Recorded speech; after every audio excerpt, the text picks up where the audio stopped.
Dave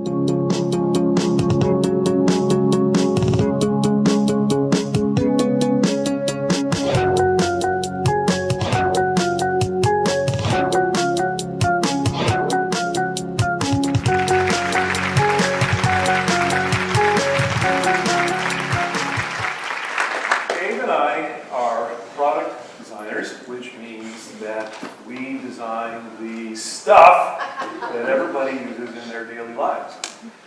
Now, Dave and I also share a love for music, particularly for jazz. We're going to talk about some parallels that we found between product design and improvisational jazz. And we're going to look at them through this process that they both share of intuition, improvisation, and integration. Now, behind all the buzzwords and the methods and processes, behind that nebulous concept of design thinking, there's a fundamental characteristic that designers have. And that's the ability to let their intuition inform their design decisions. It's kind of like designing with your gut as well as your head. And we found that it's actually quite similar to how a musician plays music.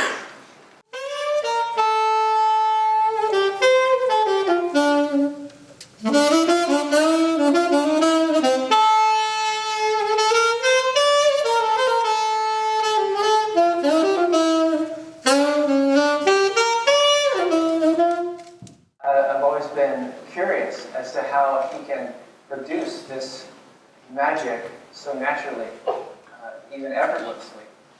Now, we all know there's a lot of practice and hard work behind that, but what he's doing is he's playing from his intuition. Now, I'm a geek, so the way I look at it is he's got a tool set that he's embedded in his intuition. He's got things like theory, technique, experience, repertoire. These things are available to him literally at his fingertips when it's time to play. Now, the designer also has a tool set, a little different. Things like materials, form, manufacturability, usability. These type of things, though different tools, they're accessible in much the same way. And a designer who has a strong creative intuition has a very powerful tool for solving complex problems.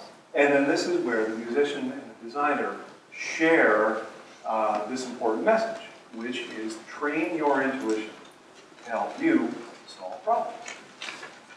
The designer who relies on intuition is going to have more empathy when faced with a problem. And with empathy comes the ability to see the big picture, to visualize different outcomes and understand what's at stake. You could call it thinking inside the problem. Now, creative intuition doesn't always come naturally. There are those that are gifted in this area, but the rest of us have to work at it. And sharpening your intuition, it takes more than practice. But fortunately, it comes as a byproduct of something that we all know a lot about. And very simply, that's just being open to wonder, to being curious, to be absorbing and observing the world around us. Being that kid looking up at Halley's Comet, to being the little girl in Chris's improv video. That's what I'm talking about. We need to recapture that. We kind of lose sight of that as adults when we started thinking more with our heads than with our intuitions.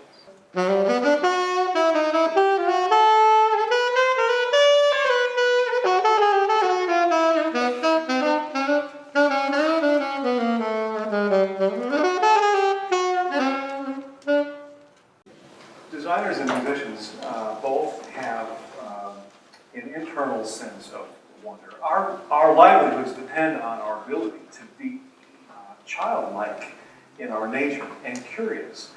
But the thing is, we're adults, and we also have a responsibility and the ability to see a little bit further. We have a little bit of insight into how products are made and how music is created. Along with all the technical aspects of playing a saxophone or designing products, there's this huge emotional connection that I make as well. It's all about how you see. And if you want to put that into a shorter story, if you want to think different, you need to see different. So, with a strong creative intuition at hand, the designer is free to do that real work of creativity, which designers call brainstorming. And what musicians call it. So, brainstorming session is going to start with the foundation. You're going to have a team of designers who get together and they seek to learn everything they can about the problem or the product that they're trying to design. This is where they're trying to get that empathy and see the big picture inside the problem that's in front of them. Musicians have the same kind of foundation we work on with when we're playing a tune. Somebody calls a tune, we've got to figure out, first of all, what kind of tune is it? What kind of style are we going to use to play it? Are we going to play it as Carlos Jobim wrote it as a bossa, or are we going to turn it around and make it swing like hell as a straight ahead tune? And your brainstorming session is going to be highly affected by the team that you brought together. What are the individual contributions of the team members? What are their individual tool sets? What kind of intuition do they have themselves? Getting along. It's all about chemistry when it comes to putting together a gig. Every gig is going to be affected by who's on the gig. How long has our band been together? How well do we know each other? Now, there's a balance between comfort and risk when it comes to coming up with new ideas. As product designers, most of the time we're concerned with user-centered design. And very simply, that's just making things that make life easier for people. Think of all those everyday objects that we all use. Things like Tupperware, zippers, Post-it notes, staplers, Band-Aids, on and on. We use these things every day and may not even give a second thought to them. You can call them background music to our material world. But they're very important because they make our lives easier. If I ever have an opportunity to record anything that's considered background music, I'll be pretty happy. Kind of like the Post-it notes or the paper clips that we talk about in the design world that are ubiquitous and almost invisible. They serve a great purpose. And the thing is, smooth jazz often serves a purpose too. I'll be the first one to stand up and defend the guys that are playing simple melodies and easy to remember tunes, kind of like this guy.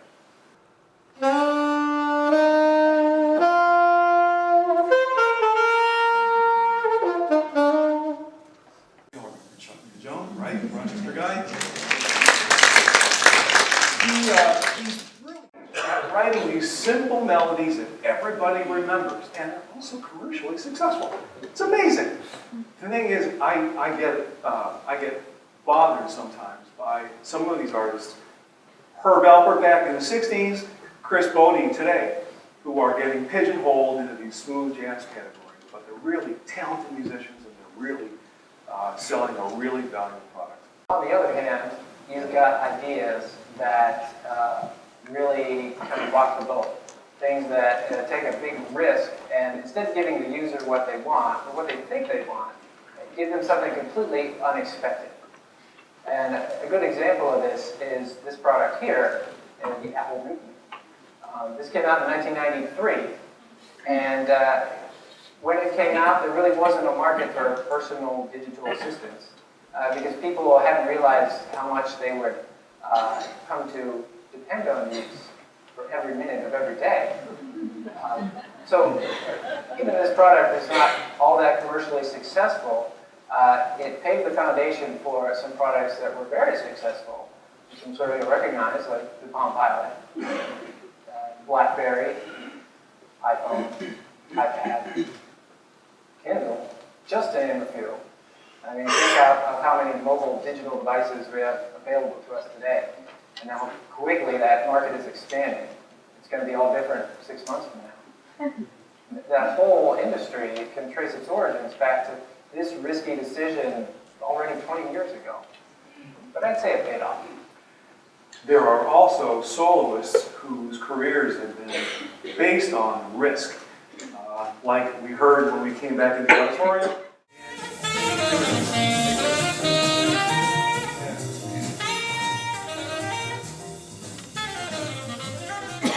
So he spent his career being challenging himself, challenging the horn, and all the while he was risking alienating his audience. The bottom line is that innovation requires risk. And as designers, we're the ones that are challenging our customers by asking the tough questions. What if? Why not? See how far we can push the envelope. However, no matter how innovative or risky or clever your idea is, it's really not worth much until you do something with it, until you act on it and bring it into a solution. So we call our third section integration, because that is about taking all of your smaller ideas and weaving them together into an integrated whole. Same way a quartet creates a composition of layers of melody, harmony, rhythm. Product design solution is really a big collection of lots of stages, lots of great ideas. Now, in product design, there's a very simple process that describes how this works. Don't worry, this is the only flow chart we have here. After 3 p.m., you can have no flow charts. So bear with me. This is what designers do. All you do, come up with your idea, demonstrate your idea with a prototype, and then try to break your idea. See how well it works and test it against its requirements. That's pretty simple. The trick is you're going to do this over and over and over and over and over again. It's an iterative process. And any real project is going to have many, many iterations, maybe even hundreds by the time you get to the final solution. Which is exactly how a recording session goes. Nothing ever gets recorded and released on the first take. Sometimes it takes many, many, many takes. We're constantly messing around with each track, and we're adjusting balances, and we're adjusting the microphones. It's a very, very arduous process. Don't be afraid to do things over. Don't be afraid of failure. Don't be things breaking and riding off into the weeds. In fact, if you've been thorough in your development process, you're going to have more ideas that didn't work than the ones that actually did. And that's a good thing.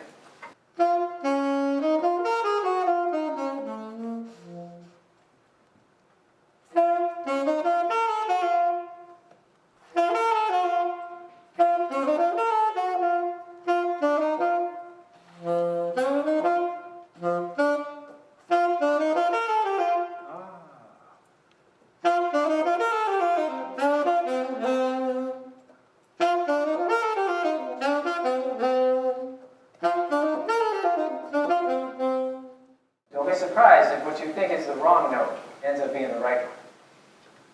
Which of course raises the question, how do we know when we're done? How do we know when we've had success? Designers like to keep going and going and going and going. But at some point in time, after you've checked off all your project requirements, designers have a little higher aspiration. They know that good design connects with people on an emotional level. Today, we share some insights that we found between product design and jazz. But the process isn't unique to us. It's shared among all of us. So, what works for designers and musicians is going to work for engineers, scientists, musicians, and the web designers and the architects, and everybody in this room. So, our question that we'd like to ask you as we close here is, how does this process apply to you? Thanks very much.